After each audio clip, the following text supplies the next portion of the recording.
Bonjour tout le monde. Voilà, c'est le matin. Je suis à ma place où j'étudie tous les matins. Et voilà, je vous envoie une vidéo. Une vidéo qui va être le lancement d'une suite d'enseignements que j'ai fini par décider d'envoyer. Toujours, ceux qui me connaissent savent que je m'intéresse énormément à la vie en couple. C'est quelque chose qui me fait ma vie. Et donc, justement, mon existence est en train de prendre une nouvelle forme. Et donc, je vous envoie cette vidéo pour vous dire qu'on commence quelque chose de bien. Je vais commencer par, non pas, je ne vais pas vous dire des idées que j'ai retenues à droite à gauche, mais je vais vous envoyer directement le texte, les textes officiels, de toute façon, ce que chacun de vous y ait les enseignements des différents rabbis sur lesquels je vais étudier. Il y a du monde. Il y a le rabbi Rachab, le rabbi Rias, le rabbi lui-même, le rabbi Lubavitch, l'enseignement d'Admorazaken, ça va prendre du temps. Et chaque semaine, ou peut-être plus qu'une fois par semaine, peut-être 2 fois par semaine, je ne sais pas, je vous enverrai des enseignements. Là, donc je vais commencer l'enseignement du rabbi de Lubavitch qui dit Lechadodi likrat kala, pnei Shabbat nechabela. Le rabbi ramène cette prière qu'on dit tous les vendredis soirs. Viens, mon fiancé, à la rencontre de la jeune mariée. Pnei Shabbat nechabela. La profondeur du Shabbat, la phase du Shabbat, ça veut dire la profondeur du Shabbat. La Kabbalah, on va pouvoir recevoir. Alors, le rabbi, dans son texte, explique pendant plusieurs chapitres que ce verset est très précis. Ça veut dire qu'on demande à Dieu de descendre vers le peuple juif pour recevoir la profondeur du Shabbat. Qu'est-ce que ça veut dire en ce qui nous concerne à nous? Pnei Shabbat Nakabela. Ça veut dire qu'en vérité, une jeune mariée, le Shabbat, une reine, c'est exactement la même chose. Ça veut dire que ton épouse, elle s'appelle Shabbat, et elle est une reine.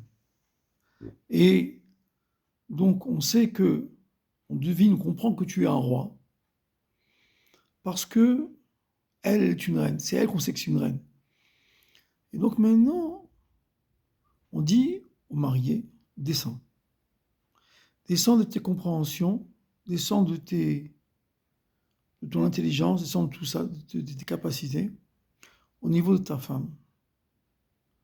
Pourquoi? Parce que l'intellect masculin est fait pour comprendre les sujets du divin. Et les femmes sont, selon l'Admorazaken dans l'Écoute Torah, les femmes n'ont pas accès à leur propre neshama, leur propre nefesh, leur propre personnalité divine. Et donc, le khatan, le mari, doit descendre, descendre, descendre, au niveau, descendre ses émotions, ses midot, c'est ce qu'il ressent au niveau de son épouse. À ce sujet, le Rabbi Rez, dans le Koutrim Bet, dit que tu ne peux pas réfléchir plus loin que ce que la Bina peut comprendre, plus loin que ce que ton épouse peut comprendre. Si tu veux évoluer dans ta vie, tu vas devoir faire évoluer ton épouse. Si elle comprend, c'est là que tu as compris. Donc, le Rabbi dit, le Chadodi, le Chadkala, viens, mon fiancé, mon amoureux, à la rencontre de la jeune mariée. Tu dois descendre. Et ne rien attendre de sa part à elle, que ce que tu vas lui donner. Toute cette attention, avant de dire l'amour et la tendresse, l'attention. Attention. Combien tu fais attention à elle. Et donc, maintenant, je vais retrouver le texte et expliquer à quel point un mari, un homme, doit se mettre au niveau de son épouse et plus exactement descendre ses expressions et l'élever à elle jusqu'au moment où elle va commencer à comprendre tout ce que lui, il a compris dans sa tête. Est-ce à dire que les femmes ne comprennent pas? Les femmes n'ont pas accès au sujet du divin que par leur mari. De la même façon, les hommes n'ont pas accès à leur propre brachot sur terre que par leur femme. hein, c'est la femme qui ouvre le chemin de la terre à son mari. Donc il y a un échange ici, un échange interdépendance entre l'homme et sa femme. Mais alors d'un côté, c'est l'homme qui doit descendre vers sa femme. De l'autre côté, on expliquera par la suite que il ne peut descendre qu'à partir du moment où elle l'accueille, comme il est lui.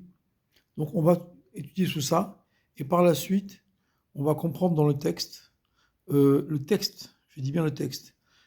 Comme ça, chacun aura la possibilité de comprendre par lui-même les possibilités qui sont mises à sa disposition. Voilà, je vous souhaite une bonne journée.